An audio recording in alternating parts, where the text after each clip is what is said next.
दिल्ली की सबसे डरावनी जगह मालचा महल। दिल्ली की सबसे डरावनी जगहों के नाम गूगल पर आप तलाशेंगे तो जो सबसे पहला नाम ऊपर आएगा वो मालचा महल का होगा।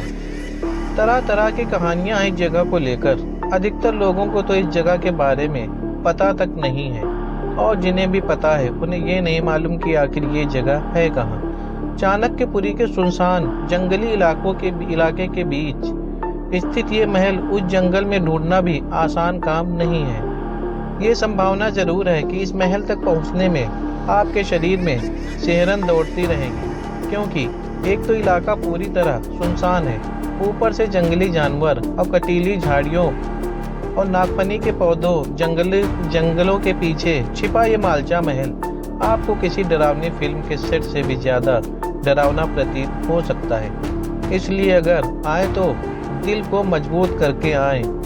डरेंगे अगर तो नुकसान खुद को ही पहुंचाएंगे और कुछ खूबसूरती देखने से भी वंचित रह जाएंगे। आज के दौर में मालचा महल को ना सिर्फ दिल्ली की बल्कि देश की सबसे डरावनी जगहों में से माना जाता है। कुछ न्यूज चैनलों ने तो यहाँ का दौरा कर इस पर एपिसोड भी तैयार किए हैं, मगर उन्हें अगर आप देखेंगे तो हिम्मत भी नहीं पड़ेगी यहाँ आने की। उन्हें देखने के बाद आप शायद ही हिम्मत करें यहाँ आने की। जैसा कि मैंने पहले ही कहा, ये जगह आपके शरीर में सिहरन पैदा कर सकती है, मगर वह सिहरन इस जगह में नहीं, यहाँ से जुड़ी कहानियों को सुनने के बाद दौड़ती है। यहाँ की कहानी, इसका इतिहास जितना रोचक है उतना ही रहस्यमय भी है। इस जगह का संबंध फिरोज शाह तुगलक से भी है, अवध के नवाब से भी है और देर सवेर इंदिरा गांधी से भी।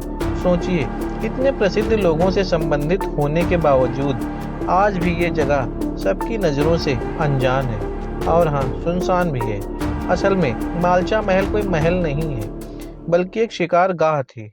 तुगलक वंश के शासक फिरोज शाह तुगलक ने अपनी दिल्ली शासन के वक्त 1325 में उसे तैयार करवाया था। चूंकि उस दौर में दिल्ली में घने जंगल हुआ करते थे और तुगलक भी शिकार का शौकीन था, इसलिए उसने 3 शिकारगाह तैयार किए थे। एक था पीर गालिब, दूसरा भोली भटियारी का महल और तीसरा मालचा महल। मजेदार बात यह है कि फिरोज शाह तुगलक से जुड़ी इन तीनों शिकारगाहों को लेकर कई डरावने किस्से कहानियां हैं। एक बार शिकार के दौरान फिरोज शाह रास्ता भटक गया था और तब एक कबीले की बच्ची ने उसे रास्ता बतलाया था। कहते हैं तुगलक ने यह शिकारगाह उसके सम्मान में ही बनवाया था। मालचा महल को पूर्व में बिस्तदारी महल के नाम से भी जाना जाता था। असल में 1975-76 के वक्त दिल्ली ने एक ही बड़ी ही अजीबोगरीब घटना का सामना किया था, जिसने उस वक्त न सिर्फ राष्ट्रीय बल्कि अंतर्राष्ट्रीय अखबारों की सुर्खियां भी बटोरी थी। असल में नई दिल्ली रेलवे स्टेशन पर एक मध्यम आयु की महिला अपने 2 बच्चे, एक बेटा एक बेटी व 10 कुत्तों को लेकर आई और फिर वहीं अपना डेरा जमा लिया।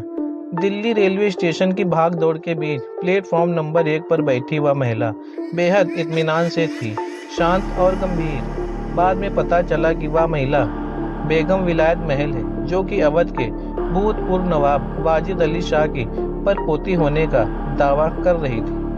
ब्रिटिश समाज में अंग्रेजों ने नई नीति के तहत नवाबों से उनकी शक्ति व नवाबी छीन ली थी, जिसका शिकार वाजिद अली शाह को भी होना पड़ा था। इतने वर्षों बाद बेगम विलायत महल अपने दोनों बच्चों राजकुमारी सकीना और राजकुमार अली रजा के साथ दिल्ली आई थी, सरकार से अपनी पुरानी शक्ति व नवाबी मांगने। और अभी उसका डेरा था नई दिल्ली का रेलवे स्टेशन। बेगम विलायत महल ने शुरू में तो प्लेटफॉर्म पर ही धरना दिया, मगर फिर बाद में उठकर वेटिंग रूम में जम गई और फिर शुरू हुआ असली धरना। लोगों के लिए ये अचरज की बात थी और जो उनकी कहानी सुनता अचंभित हो जाता। कई बार तो पत्रकार भी आते और उनसे इंटरव्यू लेकर चले जाते। कुछ लोगों ने कोशिश की उन्हें हटाने की, मगर वह डटी रहीं। उन्होंने अपना धरना जारी रखा और जानते हैं धरना कितना लंबा चला? अनुमान लगाइए, 1 हफ्ते, 2 हफ्ते, 1 महीना, 6 महीने, नहीं 9 साल। जी हाँ, 9 साल तक बेगम विलायत महल ने अपने बच्चों राजकुमारी सकीना और राजकुमार रजा के साथ नई दिल्ली रेलवे स्टेशन के वेटिंग रूम में धरना दिया और तब जाकर 1984 की शुरुआत में तत्कालीन प्रधानमंत्री इंदिरा गांधी ने हस्तक्षेप कर उनकी बात सुनने का फैसला किया। ये स्पष्ट था कि उन्हें वापस अवध की गद्दी तो नहीं मिलेगी, मगर रहने व गुजर बसर करने के लिए वे दिल्ली की किसी पुरानी धरोहर को अपना ठिकाना बना सकती हैं। तब बेगम विलायत महल ने मालचा महल में अपना डेरा जमाने का फैसला किया। बेगम विलायत खान ने ये जगह पसंद की और फिर अपने दोनों बच्चों, कुछ नौकर व 25 कुत्तों के साथ मई 1985 में मालचा महल आ गई।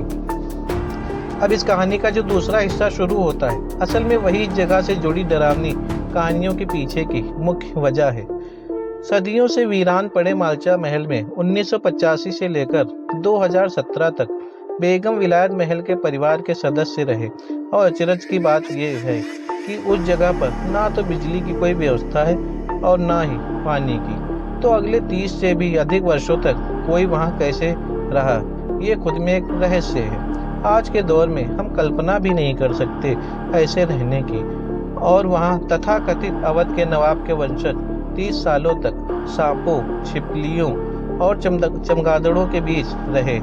पहले नौकरों को जंगल से बाहर भेजा जाता था रेस्टोरेंट से खाना लाने के लिए, मगर बाद में खाना भी महल में ही बनना शुरू हो गया। उस परिवार ने खुद को बाहरी दुनिया से बिल्कुल ही काट लिया और कोई उनके इस इलाके में न आए, न इसकी सुनिश्चितता के लिए उन्होंने 25 कुत्तों को खुला छोड़ दिया। समय बीता तो इस जगह से जुड़ा रहस्य और गहराने लगा। धीरे धीरे सभी नौकर काम छोड़कर चले गए। कुत्तों की संख्या भी घटकर अब 10 पर आ गई। समय ने रहस्य का एक और पर्दा उस पर ढक दिया। बेगम विलायत महल के परिवार ने भले ही बाकी दुनिया में कोई रुचि ना रखी हो, मगर दुनिया की रुचि उनमें कम नहीं हुई।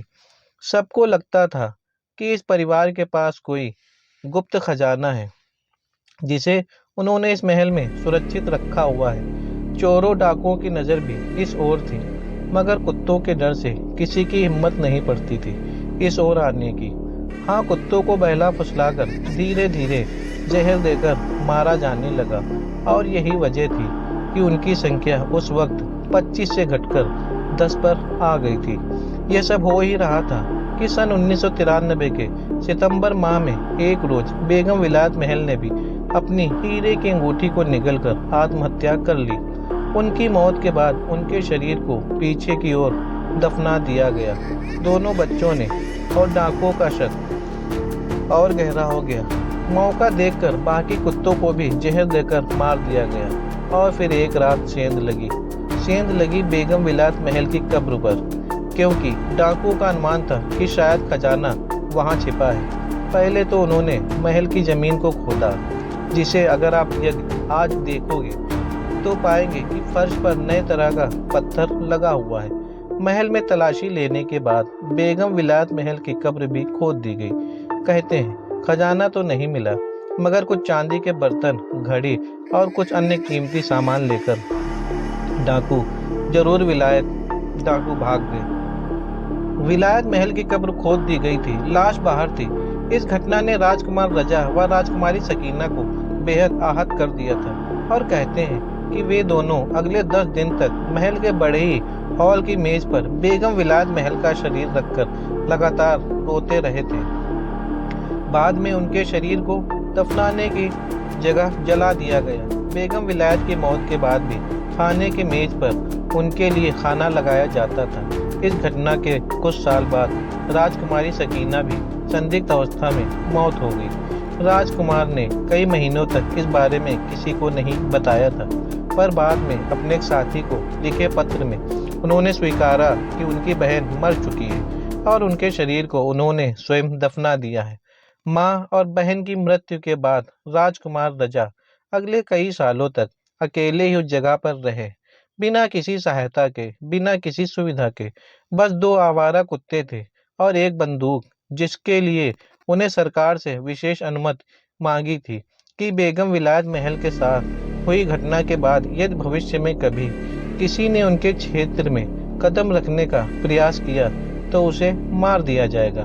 विश्वास रखिए उन्हें यह अनुमति मिल भी गई थी। इसके बाद राजकुमार अली रजा उस सुनसान महल में अकेले ही रहे। एक आध बार अपनी साइकिल से कभी बाहर आते तो आते, वरना अंदर ही रहते थे।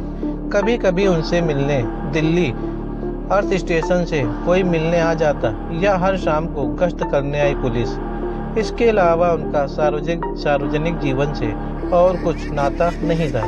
किसी की हिम्मत नहीं पड़ी इन 30 सालों में कभी उस महल के आसपास भी भटकने की, और बाहर लगी कुत्तों से सावधान और अतिक्रमण करने वाले को गोली मार दी जाएगी के बोर्ड और भयावह प्रतीत होते। बिना बिजली पानी के वे इतने वर्षों तक वहां कैसे रहे, ये बात अचंभित करने वाली थी। हाँ, कभी कभी इंग्लैंड से किसी अनजान व्यक्ति का मनी ऑर्डर आ जाता था। सिवाय इसके उनकी आमदनी का कोई और जरिया किसी को नजर नहीं आया। उनका जीवन इसी प्रकार चल रहा था कि 3 वर्ष पहले 2017 के सितंबर में राजकुमार अली रजा की भी मौत हो गई। उनकी मौत डेंगू से हुई थी, और उनके ना बच पाने के पीछे की एक प्रमुख वजह उनका नवाबीपन भी था। वे सालों से डिप्रेशन में थे, और जब उन्हें डेंगू हुआ तब उन्होंने अस्पताल में इलाज कराने से इनकार कर दिया, क्योंकि नवाब के तौर पर उनकी शान के खिलाफ था। ये तो शुक्र है हर शाम गश्त पर आने वाले पुलिस का, वरना अकेलेपन में रह रहे राजकुमार रजा की मौत के बारे में भी लंबे वक्त तक किसी को भी पता नहीं चलता। उनकी मृत्यु के बाद द न्यूयॉर्क टाइम्स में एक रिपोर्ट छपी थी, ये बतलाते हुए कि इस परिवार का अवध के नवाबों से कोई भी संबंध नहीं था, बल्कि ये लखनऊ के एक रजिस्ट्रार के परिवार से थे। मगर असलियत क्या थी, ये इन तीनों के